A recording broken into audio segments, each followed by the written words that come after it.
হরে কৃষ্ণ। তো কেমন আছেন সবাই? আশা করি সবাই ভালো আছেন। আমি সৌতিক মন্ডল আপনাদের সাথে আছি, আর আপনারা দেখছেন আপনাদের প্রিয় ইউটিউব চ্যানেল টেকনিক্যাল সৌতিক। আমি আমার এই চ্যানেলে আপনাদের সবাইকে স্বাগত জানাই। আজকের ভিডিওতে আমি আপনাদের দেখাবো এই বোয়া বাই M1 মাইকের আনবক্সিং এন্ড রিভিউ। এই বোয়া বাই M1 মাইক অত্যন্ত ভালো একটা মাইক, এর কোয়ালিটি খুব ভালো। আমি বলবো এই বোয়া বাই M1 মাইক আপনি পারচেজ করুন। আমি বলছি আপনি ঠকবেন না। যদি এই মাইক পারচেজ করতে চান তাহলে আমার ভিডিও নিচে ডেসক্রিপশনে আমি তার লিংক দিয়ে দেবো, ওখান থেকে আপনারা পারচেজ করে নেবেন। আর আপনি যদি ইউটিউবার হয়ে থাকেন তাহলে আমি আগে সাজেস্ট করবো যে এই মাইকটা আপনারা পারচেজ করুন। আমি বলছি আপনারা ঠকবেন না। এর প্রাইসও অতটা বেশি না, যথেষ্ট সাধ্যের মধ্যে, খুব বেশিও না খুব কমও না। আর যদি বলেন আমি এর থেকেও কম দামে নেবো, 150, 200, 250-র মধ্যে নেবো, তাহলে তো আপনাকে ঠকতেই হবে। কারণ আমি নিজে ঠকেছি। আমি নিজে একটা 250 টাকার মাইক কিনেছিলাম, দুদিনের বেশি সেটা আমি ইউজ করতে পারিনি। সেটা আপনাদেরকে আমি দেখাতেও পারি।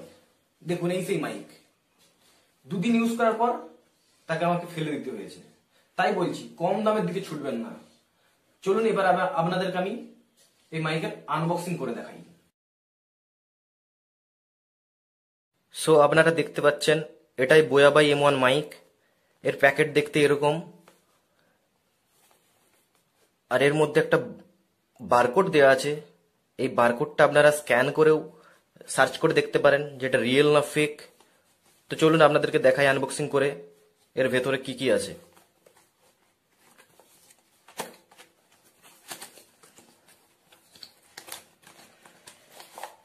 একটা ছোট ব্যাগ দেওয়া হয়েছে, যেটার মধ্যে আপনি এই বোয়া বাই M1 মাইক খুব ইজিলি ক্যারি করতে পারেন।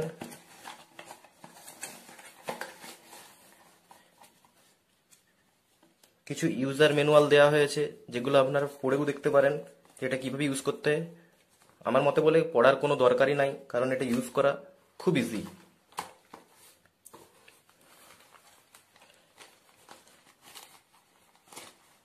এই হচ্ছে বোয়া বাই M1 মাইক।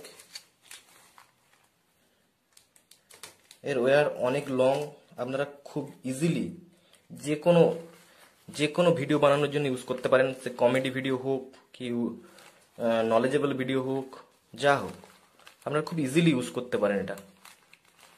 কারণ এর ওয়্যার অনেক দূর পর্যন্ত চলে যায়। শুনেছি এর ওয়্যার নাকি 20 ফুট পর্যন্ত লম্বা।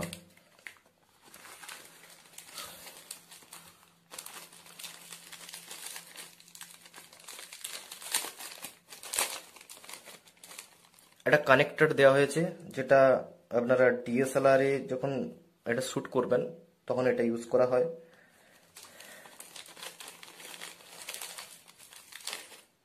একটা ফিল্টার দেওয়া হয়েছে, একটা ক্লিপ দেওয়া হয়েছে, আর একটা ব্যাটারি। ক্লিপটা তো জানেনই আপনারা, শুট করার সময় কলারের মধ্যে লাগিয়ে শুট করতে হয়। আর এই ওয়্যারের মধ্যে একটা সুইচ দেওয়া হয়েছে। এই সুইচটা যখন আপনারা ক্যামেরায় শুট করবেন তখন ক্যামেরা মোডে রাখবেন, আর যখন স্মার্টফোনে শুট করবেন তখন স্মার্টফোনে।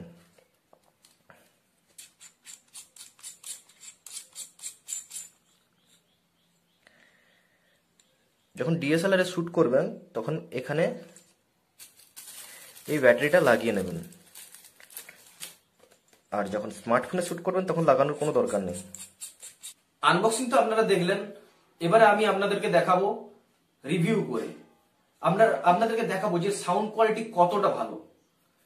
এখন যে আমার ভিডিও রেকর্ড হচ্ছে এটা কিন্তু Redmi 8A মোবাইল দিয়ে, আর মোবাইলে বাই ডিফল্ট যে মাইক থাকে সেই মাইকেই কিন্তু রেকর্ড হচ্ছে। এখন বুঝতেই পারছেন আমার সাউন্ড কোয়ালিটি অতটা ভালো না, আর আমাকে অনেক চিল্লে কথা বলতে হচ্ছে, যার জন্য কিন্তু সাউন্ডটা আমার মোবাইল ক্যাচ করতে পারছে। বাট ওই বোয়া বাই M1 মাইক যদি আমি ইউজ করি তাহলে দেখবেন অনেক আস্তে কথা বললেই খুব স্পষ্ট, খুব ক্লিয়ার অডিও রেকর্ড করবে। আর সাইডে যে নয়েজ সেটাকে ক্যান্সেল করে দেবে, সাইডের ভয়েস কিছু আসতেই দেবে না, আমার ভয়েসটাকে ক্লিয়ার বানিয়ে দেবে। এবার চলুন আমি আপনাদেরকে মাইকটা লাগিয়ে দেখাচ্ছি। আমি মাইকটা এখনো কানেক্ট করিনি, মাইকটা লাগিয়ে আপনাদেরকে দেখাবো, আপনারাই বলবেন যে কোয়ালিটি কতটা ভালো। আমি মাইকটা কানেক্ট করে নিয়েছি, জানি না সাউন্ড কেমন আসছে, সেটা আপনারা ভালো বুঝতে পারবেন। যদি এর সাউন্ড ভালো লেগে থাকে তাহলে আপনারা পারচেস করতে পারেন, কারণ আমার ভিডিওর নিচে আমি ডিসক্রিপশনে আগেই বলেছি যে লিঙ্ক দিয়ে দেবো, লিঙ্ক দিয়ে আসে ওখান থেকে পারচেস করতে পারেন। আমি নিজে অ্যামাজন থেকে পারচেস করেছি। আর ভালো লাগলে কিনতে পারেন, ভালো না লাগলে আপনার ব্যাপার সম্পূর্ণ। তো আজকের ভিডিও আপনাদের কেমন লাগলো প্লিজ নিচে কমেন্ট করে জানাবেন। যদি ভালো লেগে থাকে তাহলে একটা লাইক দিয়ে বন্ধুদের মধ্যে শেয়ার করে দেবেন। আপনি যদি আমার চ্যানেলে নতুন হয়ে থাকেন তাহলে সাবস্ক্রাইব করে নোটিফিকেশন অল করে নেবেন। আর আমার এই ভিডিওর নিচে আমার সমস্ত সোশ্যাল মিডিয়ার লিঙ্ক দেওয়া থাকবে, ওখানে গিয়ে আপনারা আমাকে ফলো করে নিতে পারেন। আজকের ভিডিও এই পর্যন্তই। আমি আবারও আসবো আপনাদের কাছে আবার কোনো নতুন ভিডিও নিয়ে। ততক্ষণের জন্য জয় শ্রীকৃষ্ণ।